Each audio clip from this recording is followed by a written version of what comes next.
साक्षी को समझ लिया तो कुछ समझने को बाकी नहीं रहता, और साक्षी को नहीं समझा तो तुमने कुछ भी नहीं समझा।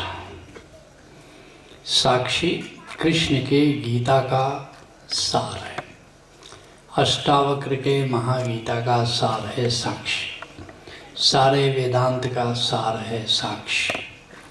4 मुख्य परंपराएं हैं अध्यात्म की, और उसके 4 स्तंभ हैं।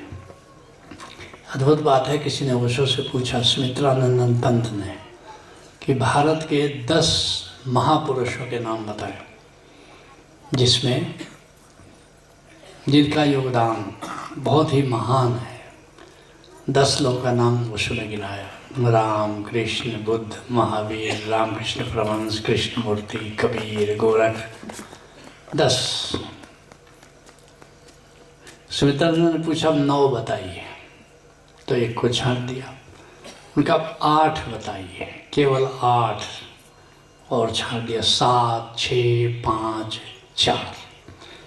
4 बताया, कृष्ण, बुद्ध, पतंजलि, गोरख।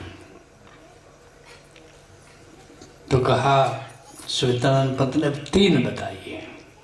कहा कि अब नहीं, अब कम नहीं किया जा सकता, क्योंकि 4 दीवारों पर मकान ये टिका है, ये इमारत, ये मंदिर, ये मस्जिद, ये जो है ये गुरुद्वारा, ये 4 दीवारों पर टिका है। वो 4 दीवार यही है, कृष्ण, बुद्ध, पतंजलि और गोरख। न तो सुमित्रानंद पंत ने पूछा और न ओशो ने खोला कि अब 4 में से 3 क्यों नहीं किया जा सकता, आखिर इन 4 में क्या बात है। लेकिन मैं वो बात तुम्हें खोल देता हूँ, क्यों नहीं कम किया जा सकता। क्योंकि अध्यात्म की 4 परंपराएं हैं, साक्षी, ध्यान, समाधि, सुमिरन। साक्षी के ग्रेटेस्ट, महानतम जो एक्सपोनेंट हैं, प्रवर्तक कह लो, स्तंभ कह लो, कृष्ण है।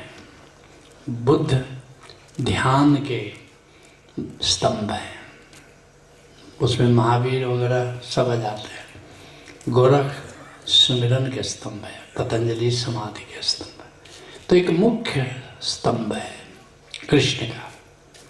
सारी गीता साक्षी की बात करती है कि तुम्हारी आत्मा अर्जुन साक्षी है, करता नहीं, भोगता नहीं। न आत्मा कुछ करती है न भोग करती है, केवल साक्षी है।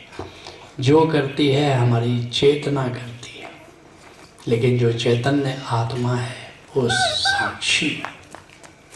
हम कैसे साक्षी रह सकते हैं? जब हम आत्मा के तल पर जीते हैं तब साक्षी रहते हैं।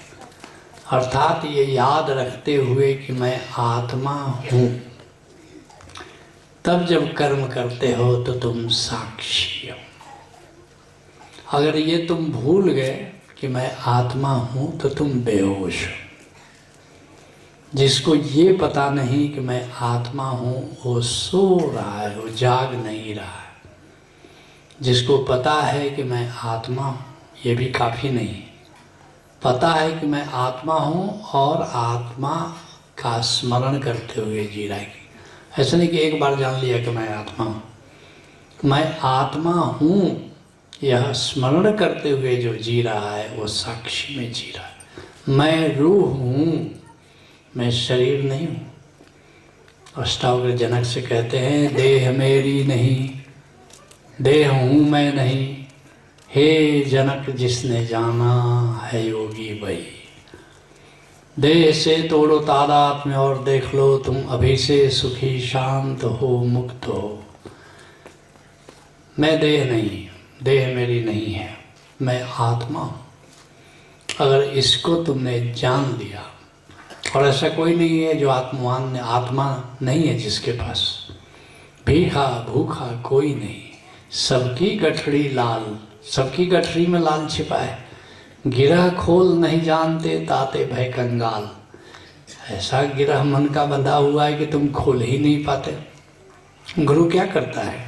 तुमको लाल थोड़े देता है, मारी थोड़े देता है, तुम्हारी गठरी के गिरह को खोल देता है। और फिर तुम देखते हो, अरे ये तो लाल है, हम तो पत्थर समझ के ऐसे ही बांधे थे। खोइचा समझ के बांधे थे।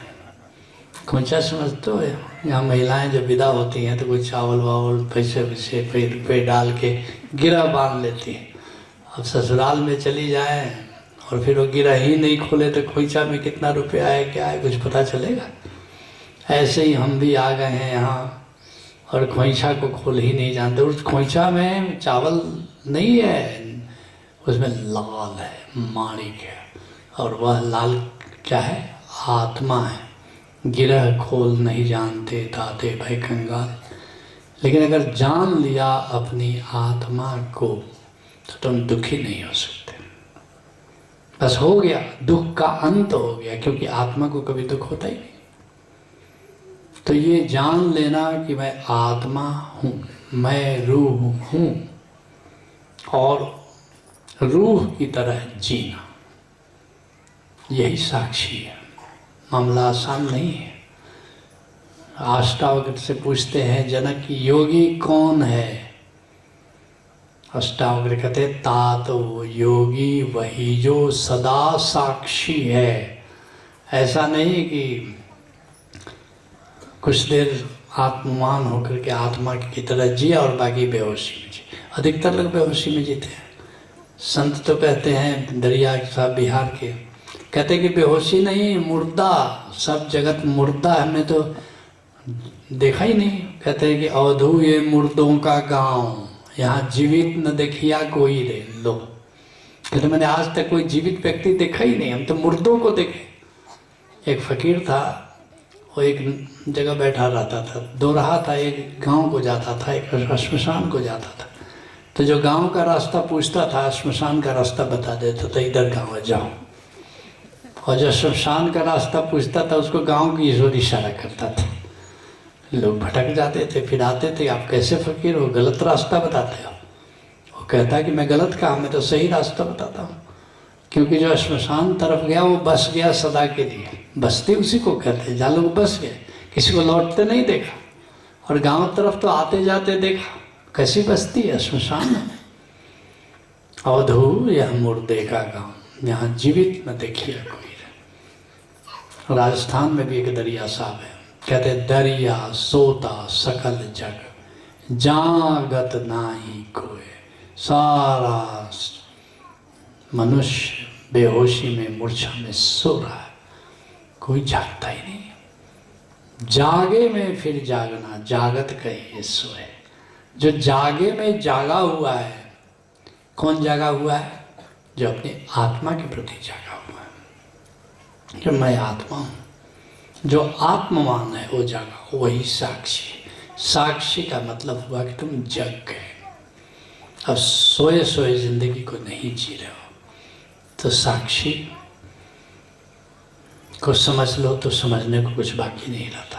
और तुमने अध्यात्म में सब कुछ किया, साक्षी को नहीं जाना तो तुमने कुछ भी नहीं जाना। लेट्स